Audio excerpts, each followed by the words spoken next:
Hey, what's up, garden friends? Jeff here, Tropical Plant Party. Today, I am repotting my philodendron. I was actually working on this in my vlog, and I decided that I kind of wanted to talk about it a little bit more than I have time for in the vlog. And a quick video on the repot and general care. There is a bit of a backstory to this guy. I have had it for quite a while. So for starters, this is Philodendron Bipinnatifidum. I can never say it. Once the camera turns on, I cannot speak. That's okay. Genome, Missouri Botanical Gardens website has a little pronunciation key. Let's see how they pronounce it. Philodendron Bipinnatifidum. Bipinnatifidum. That's what I meant to say. Commonly known as the Selloum philodendron. It's a really common houseplant, very easy to care for, easy indoors and outdoors. There is a bit of a backstory to this one. I've had it for several years, probably 3 to 4. And it's done really well in its nursery can. It hasn't been a very demanding plant. They generally are not demanding plants. And I've just kind of wanted to see how long I could keep it in that nursery pot. I know, kind of dumb, but I just wanted to see. So 3 years. I decided it's time to go ahead and give this guy a larger pot, finally. So I pulled it from its pot. I went ahead and I drilled some holes in the pot that I'm going to be using for it. A lot of holes. I want it to drain very, very, very freely. You can see I went ahead, I even put some holes that are kind of on the side, just sort of like you would see in a nursery pot, because that's just going to ensure that really no water is allowed to sit in there. There's also a pretty hefty layer of lava stone in the bottom, just to kind of keep the roots from sitting in the wet point of the soil. Now, rock does still wick moisture, so that will still come up into the soil. Anytime I have a plant that is fairly root bound, this was not as root bound as I thought it would be. Even still, I went ahead and I soaked it overnight in a bucket of water. Usually like half an hour would be enough, but it started to rain and storm, and it just one of those things. Now it's the next day. And the reason I do this is because it really just makes the roots more pliable, because since it's been in that pot for such a long time, I really want to be able to get out all of the old dirt and the old roots, at least as much as I can. Like I said, these are pretty forgiving plants, but since it's been so long, I want to give it a really nice fresh start. The reason I went ahead and decided that it is time to repot this philodendron is partially because I've been looking at the leaves. They're discolored, the color is not very even, its growth is not as vigorous as it should be. Their growth speed is fairly moderate, and I just haven't been getting much out of it. Which means, I mean, it's time. Well, way over time. So I'm happy to be finally getting around to this. The pot I have chosen is just a plastic pot. It's absolutely nothing fancy. Even still has part of its old sticker on it. The reason for that is that oftentimes I take some of my tropical plants and I move them into my garden. Like I dig a hole and actually plant them in the garden during the spring, summer, and early fall. Then I lift them and move them into my grow space, which is my garage, during the winter time. All right, so now what I'm gonna go ahead and do is I'm going to get all the hot water out of my hose. It's very toasty today. And I'm gonna try and blast as much of that old dirt and stuff out of there as I can and pull out the dead roots and all that fun stuff. Basically just gonna get this nice and clean. That actually went fairly smoothly. That's one of the reasons that I soaked this for a long time. So I think I mentioned this, I'm not positive, but so the roots are nice and pliable, so I could work everything out of there without breaking them too much. This step, removing the soil, is really not necessary if this is something you've just picked up from a nursery. I'm only doing it because I've had issues with mealybugs and things like that. So I just wanted to get as much of the soil out as possible, though really, unless you get all of it out, then I haven't really done much, but I just didn't want to tear the roots up too much. So I got a lot of it out, not as much as I was hoping, but it is what it is. I don't want to tear it up too much because that's just going to stress the plant out even more. As far as the potting mix is concerned, I went ahead and I used a mix that has some nice organic matter in it, to which I added some orchid bark, some perlite, some sand, and a little bit of turfus, which is like shattered terracotta. This is a mix I do very, very often. There's a little bit of Osmocote in there. I like Osmocote just because it has some of the micros in there. One thing I will say though, if you're using a mix that has a fair amount of organic material in it, you need to be prepared to repot it again, probably within, I'd say 12 to 18 months. The reason for that is that, well, organic matter is going to decompose. And when it decomposes, it will compact. And when it compacts, it'll hold more moisture. This philodendron is not one that wants to be sitting in soggy soil.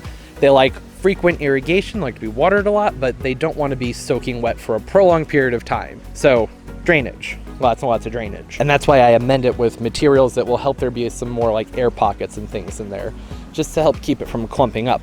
But like I said, if you wait too long, if I wait too long, if I let more than, probably a year and a half pass, then this will compact and won't be good. So I will have to remember that this will need to be repotted more quickly. A way around this would be to use lava stone or something in there that's not going to decompose very quickly. Perlite, not going to decompose. So those would be good options too. So I'm going to go ahead and try and pull that soil up to the sides a little bit, just to make it easier to backfill it in and pop this guy in there. I may need to add a support stake and remove some soil. Put too much soil in there. You can kind of see where the old potting soil line is. So that's where I want to stick with everything. And then I also want to make sure to get that soil down inside the gaps so that there aren't any air pockets. So then I'm going to come in here and just water this in. Let all that excess soil move through and get as much of that soil off the foliage as I can, because that inhibits photosynthesis. And ideally this will drain out within a matter of seconds. That's how I know that this is a good soil for this. It's going through fairly fast. All right, now that that's all done, just gonna go ahead and brief over the care real quick. This particular philodendron, like I mentioned before, is a really common house plant outside. They're hardy zones 9 through 11. There is a variety that is called the Hope philodendron, or Philodendron Hope, that is supposed to be hardy in zone 8, but more of like as a dieback perennial, meaning that in a rough winter it'll die back to the ground and come back for you. I think it only gets about 3 to 4 feet. As I mentioned, hardy zones 9 through 11, if you have these outside, they can get up to 15 feet tall with leaves as big as, I think, 3 to 4 feet long and a few feet wide. The leaves are very heavily lobed. That's one of the things that's really cool about them, that gives them that really neat tropical aesthetic. And the leaves on mine are very small, which is another reason I knew that it was time to go ahead and get this guy repotted and to give it a little bit less sun. Speaking of sun, they don't like to be in bright, direct, full sun that can scorch their leaves. So with mine, I usually try and make sure they get a few hours of morning sun and filtered light throughout the rest of the day. Inside, they definitely need more light. They don't want to be in a dark room. Give them a nice bright room. Even some direct sun through a window is okay depending on the time of year, but pay attention to the leaves. Do not let them scorch, because sometimes they will. During the warm growing season, I usually fertilize mine, I'd say every other week to once a month. It just kind of depends on how busy I am, but really they should be fertilized fairly often. With sometimes I'll go with a half strength just to avoid burning the roots, depending on what type of fertilizer I'm using, but usually just an all-purpose fertilizer works just fine. Liquid or continuous, doesn't really matter. I like a combination of both, along with keeping the soil amended. That is very helpful as well. I won't have to worry about that for a while with this one, since it has fresh potting mix. Now, because these are tropical, they do like their temperatures to be between 70 and probably 95 degrees. Indoors, 60 to 75. They should be just fine. They typically are going to slow down their growth below 55 degrees, and really just anytime your highs aren't getting up into the mid to upper 70s, things are going to slow down. And that's when it's time to cut back on your fertilizing, when you're going to bring them in the house. And then once inside, I would just fertilize these once a month, even less depending on how they're growing for you. Even indoors, they still can get quite large. You can see this one is starting to develop a trunk. It has been for a while, and it would probably be even bigger, much bigger, had I repotted it a couple years ago. It's actually the trunk that is one of the things that's the most appealing to me, along with those heavily lobed leaves. Those trunks are so cool. They have those like eyeball looking spots on them from where the leaves fall off, the old leaf scars. Really, really neat. As far as pests are concerned, really mealybugs and scales seem to be the most common, but they're really susceptible to just about anything. Even spider mites, if you have low airflow and low humidity, they can be prone to having that problem too. So when you have them indoors, it might be a good idea to go ahead and keep some horticultural oil handy. I've emphasized this over and over again. They don't like wet feet. They also are not drought tolerant. They don't like to drought for too terribly long, which is why I use the mix that drains fairly quickly but still holds on to a little bit of moisture, so I can get by when it's inside with watering it probably once a week, kind of depending on the humidity, really. It's going to vary from location to location how often you should water them. The main thing is to not let the top few inches of soil dry out for too terribly long. You can put a wooden skewer down in there into your soil, leave it there, and pull it up every now and then. And you'll be able to see the color difference on that wooden skewer of where the soil is saturated and where it's dry, and that'll give you an idea if you don't like to stick your fingers down in there to see if it's still wet. That's something a lot of people do that works really well. And I have noticed that this particular philodendron does respond fairly well to being fertilized with the fish fertilizers. I don't do that often, but I do use water from my aquaponic system to water it, so it's kind of the same difference, except it's not ground up fish, seaweed and whatnot. I know a lot of you live in areas where you can actually grow this outdoors as a perennial.